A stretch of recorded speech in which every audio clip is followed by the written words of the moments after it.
Gojo Satoru ko'pchilik eng kuchli deb biladigan personaj, lekin bu animedagi yana bir personaj Ryomen Sukuna. Endi savol, Sukuna rostdan ham Gojodan kuchliroqmi? Keling ko'rib chiqamiz. Dastlab Gojo haqida gaplashsak, Gojoda 6 ko'z qobiliyati bor.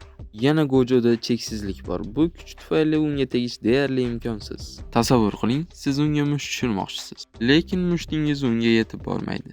Shu sabab Gojo kuchliroq deb o'ylashgan. To'g'risi Gojo juda ham tez va juda ham aqlli. Texnikalari juda kuchli.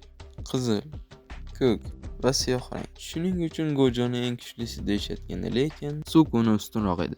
Chunki Sukuna oddiy la'nat emas. U la'natlar hukmdori. 1000 yildan beri mavjud bo'lgan maxluq. U shunchaki kuchli emas, juda ham xavfli va aqlli. Sababi u jang paytida o'ylaydi, raqibni kuzatadi va tahlil qiladi va yo'l topadi. Sukunani boshqalardan farqi shunda. Boshqalar kuch bilan jang qiladi. Sukuna esa aql bilan. Gojo bilan jangda u Mahoragadan foydalandi. U har qanday qobiliyatga moslashardi. Dastlab Gojo ustunroq edi. Sukunani bosmasida ushlab turgandi, lekin Sukuna shoshilmadi. Mahoraga orqali cheksizlikni tushundi va asta-sekin jangni o'zgartirdi. Hududlar to'qnashuvi, katta portlashlar, ikkalasi ham dahshatli urushayotgandi. Gojo hali ham kuchli edi. Sukuna qiynalayotgandek edi, lekin aslida u reja qilayotgandi. U Gojoni charchatayotgandi va Sukuna cheksizlikni buzib o'tdi. U imkonsiz narsani qildi. Shundan keyin jang taqdiri o'zgardi. Sukuna Gojoga zarar bera oldi. Gojo ham uni tan oldi. U Sukuna kuchli ekanini tushundi. To'g'risi bu yerda kuch haqida gap ketmaydi. Gojoda texnikalari kuchli bo'lishi mumkin, lekin Sukuna jangni boshqarishni biladi. U sabr bilan kuzatadi,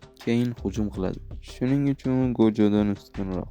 Jang boshqacha bo'lishi mumkin edi, lekin Sukuna o'z kuchi bilan yutdi. Siz nima deysiz? Sukuna kuchlimi yoki Gojo? Kommentariyaga yozib qo'ying.